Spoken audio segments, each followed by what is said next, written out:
joint research at Gallipoli. These actions by the Turkish embassy conform to the Turkish government's official policy of denial. This clearly reflects the image of the oppressors who are trying to intimidate their victims, even though they live in a free and democratic society like Australia. It's sad to say that the Turks were able to pressure the New South Wales State Parliament to debate the Assyrian petition for the recognition of the Assyrian genocide. Assyrian people, like all other communities residing in a multicultural Australia, have the right to commemorate and honor their fallen victims of genocide. Therefore, we ask the state government of New South Wales to reconsider the recognition of the Assyrian, Armenian, and Greek genocide.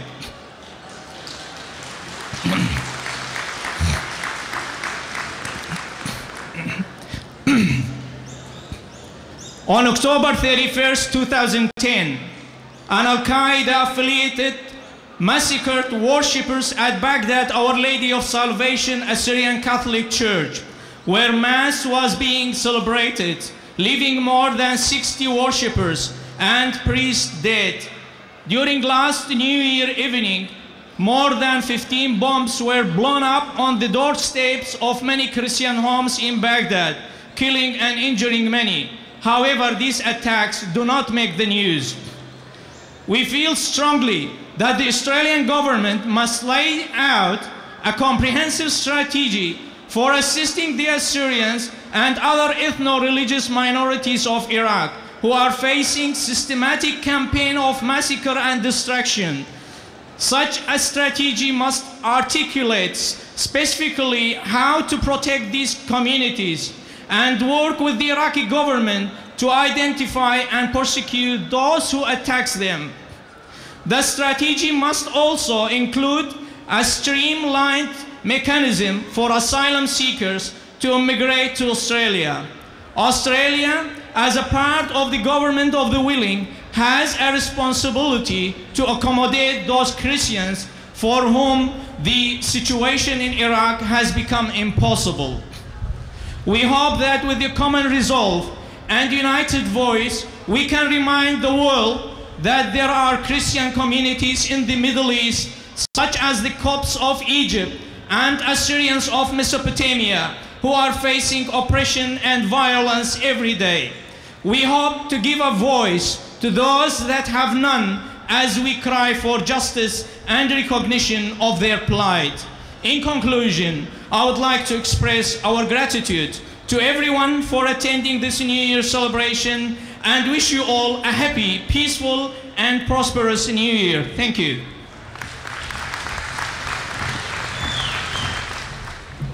Thank you, Mr. Shahen. Our next guest is an old friend and supporter of the Assyrian community. Please join me in welcoming the Honourable Chris Bowen, MP, Minister for Immigration and Citizenship, representing the Prime Minister of Australia, the Honourable Julia Gillard, MP. هم زمانة تري إلى خامن داني هم زمانة إنقاي ديلة وزرت مشا خطوطة والهادخ إلى متلانة معليوتة يعني معليوتة ومخليتة جوليا جيلارد رشتة وزيرة أطرة أستراليا شقباقت وبتشبا ميقرا كريس بوين.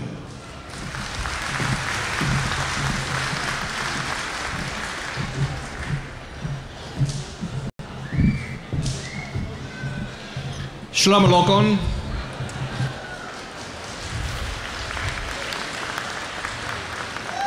Basim Araba. Hoya Brekta Rishit Shita Aturaya.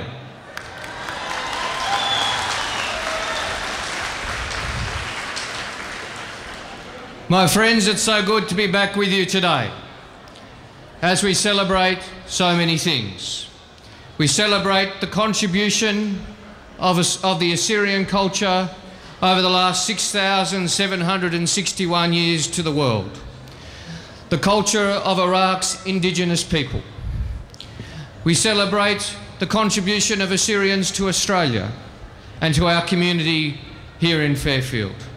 A contribution we're all very, very proud of. But of course, today, as well as celebrating those things which are so important to us, we remember that so many thousand Assyrians suffer around the world.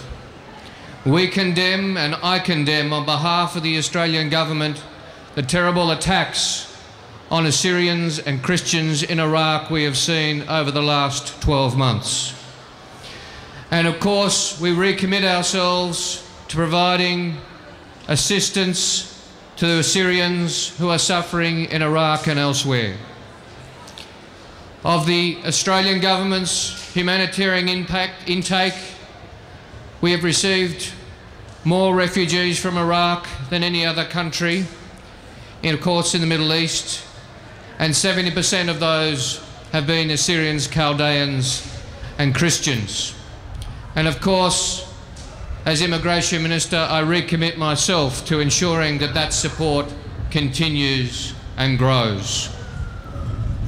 And today, of course, we recommit ourselves to providing that assistance to Assyrians in Iraq and around the world, and to celebrating the great contribution of Assyrians in Fairfield, in Australia, which you have produced over so many years and which I have seen over my time representing this area.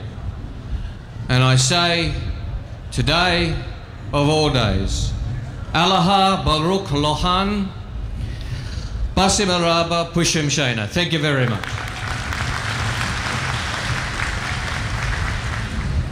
Thank you, Mr. Bowen. Please join us in welcoming the next speaker, Mr. Craig Kelly MP, Federal Member for Hughes, representing the Honourable Tony Abbott MP, Leader of the Opposition. بسمة لخن تيمون منن قبل خبشينا الميقرة كريغ كيلي هدامة فدرالاية هيوز هل هذا خيلة متلانا اتم عليوتي توني أبد ريش شلطانة ساقولايا.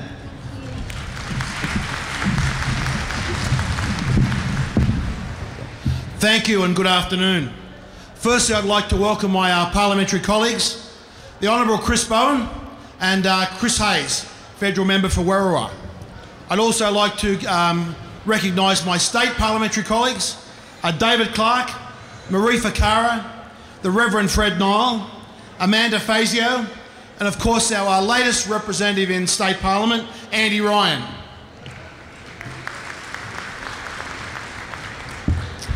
I have on behalf a letter from the Honourable Tony Abbott that I'd like to read. In any community, New Year is a time to consider the events that have passed and to look forward to the year ahead with optimism.